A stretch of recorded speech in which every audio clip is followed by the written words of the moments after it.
주님의 은총과 평화가 교우님들과 함께 하시기를 빕니다. 오늘은 주님께서 참된 빛으로 자신을 드러내 주신 주연 후 세 번째 주일로서 함께 고린도 전서의 말씀을 좀 나누고자 하는데요. 약 500년 전이죠. 1517년 마틴루터는 비텐베르크 대성당문에 95개조 반박문을 내걸었습니다. 그는 용감하게 당시 교회 문제점들을 지적을 하고 이로써 종교개혁의 불꽃이 타오르게 됐죠. 이 종교개혁 덕분에 우리 개신교회가 탄생을 하게 된 것이죠. 루터의 개혁이 우리에게 준 선물은 실로 큽니다. 이제 우리는 더 이상 성직자들이 하는 이야기들을 고지고대로 듣는 것이 아니라 우리가 직접 성경을 읽고 해석할 수 있게 된 것이죠. 더 이상 교도권의 중재 없이 직접 성경을 읽고 하나님의 말씀을 우리가 볼 수 있게 된 것입니다. 오직 성경으로 오라는 이 외침은 신앙의 근본을 회복하는 귀한 전환점이 된 것이죠. 그러나 이 개혁이 가져온 결과가 모두 밝은 것만은 아니었던 것 같습니다. 개혁의 칼날은 교회를 이렇게 바로 세우기도 했지만 동시에 주님의 몸된 교회를 갈라놓기도 했습니다. 하나였어야 할 그리스도의 몸이 조각조각 나뉘어 오늘날 우리는 수많은 교단과 교파들이 공존해 있는 이 사회를 살아가고 있습니다. 물론 교회의 개혁은 언제나 필요합니다. 교회라고 해서 항상 옳은 것만은 아니죠. 교회도 때로는 잘못을 합니다. 그렇기 때문에 교회는 계속해서 바뀌어 가야 하고 개혁이 필요한 것입니다. 교회는 끊임없이 하나님의 말씀 앞에서 자신을 점검하고 새로워져야 하는 것이죠. 그러나 개혁의 방식이 갈라져 나오는 방식만 있는 것은 아닙니다. 우리 감리교회는 분열이 아닌 또 다른 개혁의 길을 선택을 했습니다. 개신교회와 로마 가톨릭이 팽팽하게 대립하던 이 시대에 존 웨슬리와 감리교 전통은 이 둘을 함께 아우르는 방향을 추구했습니다. 개신교의 복음적 열정과 가톨릭의 성례전적 깊이를 동시에 품고자 했던 것이죠. 이런 점에서 감리교회는 개혁교회입니다. 종교개혁 정신에 따르는 개혁교회이지만 동시에 가톨릭 교회이기도 합니다. 제가 앞에서 이 가톨릭 교회라는 이 표현을 사용하는 것에 대해서 누군가 좀 거부감을 느끼시는 분들도 아마 계실 것 같습니다. 그러나 이 가톨릭이라는 이 말의 본래 의미를 좀 우리가 함께 묵상을 해본다면 전혀 그럴 필요가 없다라는 것을 우리가 금방 알게 될 거예요. 가톨릭, 원래 이제 그리스어에서 온 말인데요. 그리스어로 가톨리코스입니다. 무슨 뜻이냐? 보편적인이라는 뜻입니다. 그러니까 가톨릭 교회라고 하면 무슨 뜻이죠? 보편적인 교회다. 보편적인 교회다라는 뜻이에요. 우리 교회는 보편적인 교회인가요? 아니면 뭔가 조금 이상한 교회인가요? 보편적인 교회죠, 우리는. 그래서 옛날에 이제 우리 한 1세기, 2, 3세기 그 정도쯤에 자신들을 이제 가톨릭 교회라고 칭하는 이유가 뭐냐? 우리 이단 아니에요 라는 뜻이에요. 우리 보편적인 교회입니다. 이단이 아니라. 그런 뜻에서 우리는 가톨릭 교회입니다 라고 옛날 사람들이 그렇게 사용을 했었던 거예요. 우리가 사도신경에서 고백하는 이 거룩한 공예 혹은 거룩하고 보편적인 교회가 바로 이 가톨릭 교회인 겁니다. 따라서 가톨릭 교회라는 말은 특정 교단이나 교파를 지칭하는 말이 아니라 시공간을 초월하여 그리스도 안에서 하나된 모든 성도들의 공동체, 곧 보편적인 교회를 가르치는 것입니다. 우리 두란노 교회도 한국의 모든 교회도 전 세계에 흩어진 모든 그리스도인의 모임도 이 하나의 보편적 교회에 속해 있고 동참하고 있는 것이죠. 그렇다면 제가 앞에서 이제 보편적인 교회에 대해서 말씀을 드렸는데 이 보편의 반대말은 무엇일까요? 저는 그것이 예외라고 생각합니다. 타자를 배제하는 교회는 보편적인 교회가 아닙니다. 스스로를 나는 저들과 조금 다른 예외적인 존재, 특별한 존재로 만들어버린 교회일 뿐입니다. 보편이란 어떤 것을 포괄한다는 뜻인데, 누군가를 밀어내는 순간 그 교회는 더 이상 보편적이지 않게 되는 것이죠. 예외적인 무언가가 되는 것입니다. 자신만의 예외로 특권적 존재로 세우게 되는 것이죠. 오늘 본문은 이러한 교회의 보편성이 깨어진 현장을 적나라하게 우리에게 보여주고 있습니다. 고린도 교회는 바울 편, 아볼로 편, 게바 편으로 나뉘어 서로 자신들의 지도자를 내세우며 인간적인 배경과 지혜를 자랑을 합니다. 그런데 이 분열의 목록에는 놀라운 이름이 하나가 더 보이는데요. 무슨 이름이죠? 나는 그리스도에게 속한 사람이다 라고 말하는 이른바 그리스도 편입니다. 언뜻 보기 이 고백은 앞에서 이야기한 그런 고백들보다 훨씬 경건해 보이고 숭고해 보이기도 합니다. 그러나 바울은 이것마저 분열의 한 형체라고 지적을 하고 있습니다. 왜 그럴까요? 나는 그리스도 편이다. 나는 그 어떠한 것도 따르지 않고 오직 그리스도만 따르는 그런 그리스도 편이다라고 이야기할 때 이 말의 이면에는 어떤 것이 숨어 있느냐? 우리만이 진정한 그리스도 편이고 우리가 아닌 다른 사람들은 그리스도 편이 아니다. 이러한 무서운 전제가 깔려 있기 때문에 바울이 오늘 이 그리스도 편이다라고 이야기하는 이 사람들을 보고 호되게 한마디를 지금 하고 있는 것입니다. 그들은 그리스도라는 거룩한 이름마저 타자를 배제하고 자신들의 우월성을 증명하는 도구로 전략시켜버리는 것이죠. 우리만이 참된 그리스도인이다라고 말하는 그 순간에 그 교회는 보편적인 교회에서 역설적으로 멀어지게 되는 것입니다. 역설적이게도 자신만이 옳다고 주장할수록 그리스도의 보편적 몸에서 멀어지게 되는 것이죠. 가장 경건한 언어로 포장된 배제가 가장 위험한 배제로 우리에게 다가오는 것입니다. 그리스도의 이름을 빌려 타자를 밀어내는 것, 이것이야말로 보편적인 교회를 예외적인 교회로 전략시키는 일이지 않겠습니까? 바울은 고린도 교회의 이 분열을 향해 날카롭게 묻습니다. 13절의 말씀입니다.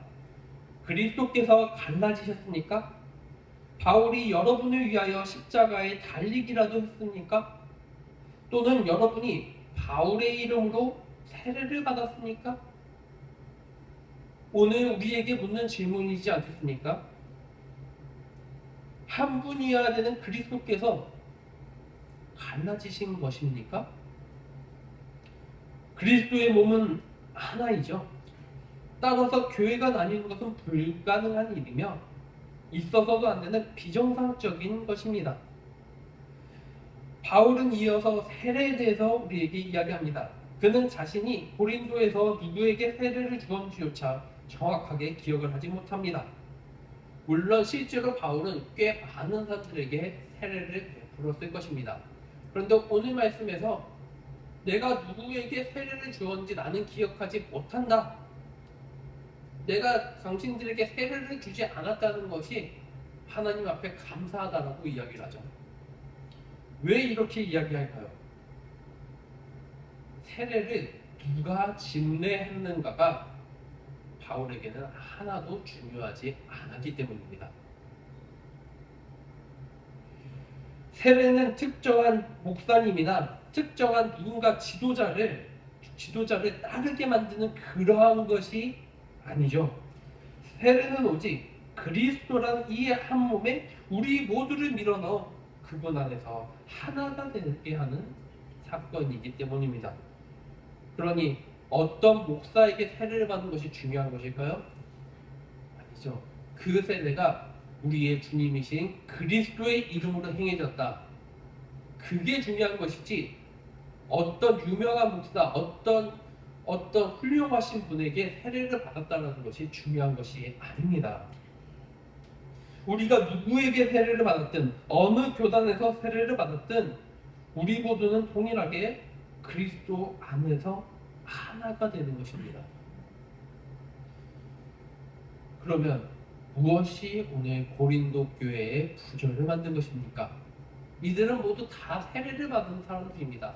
그리스도 안에서 원래 한 몸을 이루어야 되는 사람들입니다. 그런데 왜 이들은 분열을 일으키고 있는 것일까요? 바울은 그것이 바로 말의 지혜라고 이야기를 합니다. 말의 지혜는 인간의 논리로 누가 더 옳은지, 누가 더 뛰어난 사람인지 따지는 것입니다. 이것은 필연적으로 나는 옳고 너는 그르다 라면서 서열을 만들고 서열은 분열을 낳습니다. 우리 교회가 더 좋은 교회다. 우리 신학이 더 정통이다. 우리만이 참된 그리스도인이다. 이러한 주장들이 바로 말의 지혜가 낳은 분열의 씨앗인 것이죠. 그리고 이 말의 지혜는 보편적인 교회를 예외적인 교회로 만들어 버립니다. 바울은 그래서 말의 지혜의 대안으로 십자가의 말씀을 우리에게 제시합니다. 18절의 말씀입니다. 십자가의 말씀이 멸망할 자들에게는 어리석은 것이지만 구원을 받은 사람인 우리에게는 하나님의 능력입니다. 십자가는 모든 인간적인 자랑이 끝나는 곳입니다. 십자가 앞에서 지적인 교만이 무너집니다. 십자가 앞에서 나만 그리스도 편이다, 오직 우리만 그리스도 편이다라는 영적인 복선도 함께 못 박힙니다. 십자가 아래에서 우리 모두가 하나님의 은혜 없이 살 수 없는 죄인임을 깨달았을 때 비로소 인간이 만든 모든 장벽은 허물어지기 시작합니다. 십자가 아래에는 예외라는 것이 없습니다. 모두가 은혜 앞에 선 죄인이기에 십자가야말로 참된 보편성이 회복되는 장소인 것이죠. 지난 주일 우리는 교회 안에서 타자를 만나고 하나됨에 대해 묵상했습니다. 지난주에 제가 뭐라고 말씀드렸죠? 교회는 누구 만나러 오는 곳이라고 했죠? 나랑 똑같은 사람 만나러 오는 곳인가요? 아니죠? 지난주에 말씀에 제가 교회는 나랑 다른 사람 만나러 오는 곳이다, 그렇게 말씀드렸죠. 나와는 다른 타자를 만나고 교회 안에서 그 하나됨을 체험하는, 그 신비를 체험하는 것이 바로 교회입니다. 그런데 이 말씀에 또 힘입어서 오늘 우리는 한 걸음 더 나아갑니다. 교회 안에서의 하나됨은 이제 우리가 발 딛고 있는 이 교회 담장을 넘어서는 것입니다. 교회가 하나 된다는 것은 복잡한 교리적 협상이 아닙니다. 교단 간의 정치적 타협도 아닙니다. 그것은 십자가 아래에서 나만 그리스도 편이라는 고집을 내려놓는 것입니다.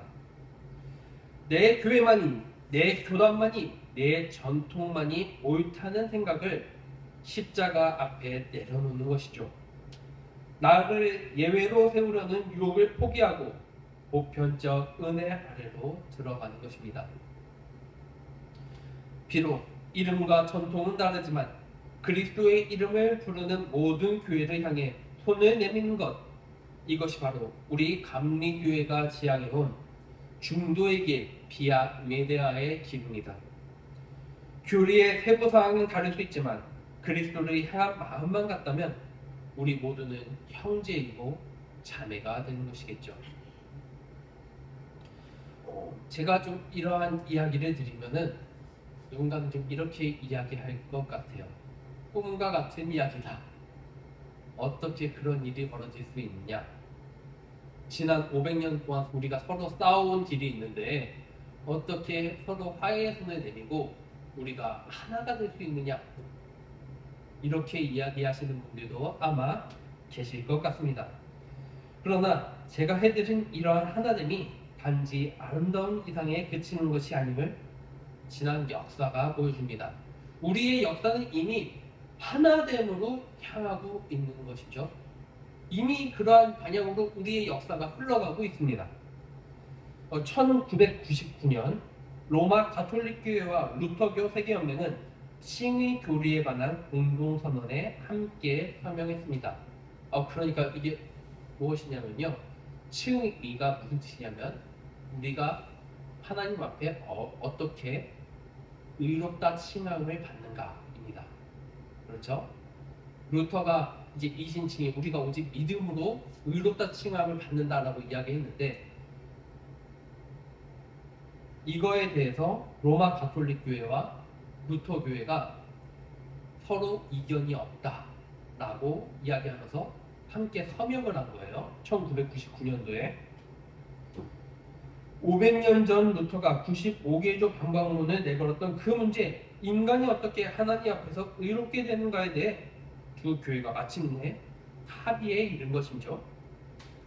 적어도 이 문제에 대해 양측이 동일한 것을 믿는다고 고백한 것입니다. 양측은 이렇게 고백합니다. 오직 은혜로 그리스도를 믿는 믿음 안에서 우리의 어떠한 공로가 아니라 우리는 하나님께 받아들여졌다. 500년 전 분열의 상처가 이제는 화해의 문으로 바뀌게 된 것입니다. 그리고 2006년에 세계 감리교 협의회가 이 선언에 동참했습니다. 우리 감리교회는 처음부터 개신교와 가톨릭 양쪽의 유산을 품어온 교회이기에 이 합의에 함께한 것은 자연스러운 일이었겠죠.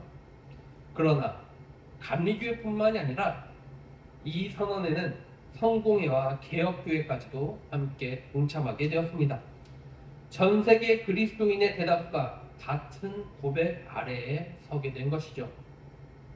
갈라졌던 교회가 다시 하나됨을 향해 걸어가고 있는 것, 그것이 지난 역사가 우리에게 보여주고 있는 이 하나됨의 흐름인 것입니다. 사랑하는 교우 여러분, 우리는 두란노 교회라는 이름 안에 갇혀있는 존재는 아닙니다. 물론 우리가 두란노 교회에서 함께 예배를 드리고 있죠. 그런데 우리가 그렇다고 해서 이 눈에 보이는 이 두란노 교회라는 이 담벼락 안에 갇혀있는 존재는 아니에요. 우리는 온 세계에 흩어진 모든 성도와 연결된 보편적 교회의 일원입니다. 예수 그리스도를 고백하는 로마 가톨릭 교회, 정교회, 장로교회, 침례교회, 성공회, 루터교회까지 이 모든 교회가 시공간에 초월하여 하나의 몸을 이루고 있는 것이죠. 나는 그리스도 편이다라는 고백은 타자를 밀어내는 칼날이 되어서는 안 됩니다. 그 순간 우리는 보편교회가 아니라 예외적인 교회가 되어버리기 때문입니다. 이 고백은 그리스도께 속한 또 다른 지침인 이웃교회를 끌어안는 사랑의 고백이 되어야 합니다. 나도 그리스도께 속했듯이 당신도 그리스도께 속했으니 우리는 하나입니다라는 화해의 선언이 되어야 합니다. 십자가의 말씀을 붙들고 갈라진 세상과 교회 사이에서 화해의 다리가 되는 우리 모두가 되기를 소망합니다. 예외가 아닌 보편으로, 대제가 아닌 포용으로, 분열이 아닌 일치로 이것이 주연절 빛이 우리를 인도하는 길이고 그리스도의 몸된 교회가 걸어가야 할 길입니다.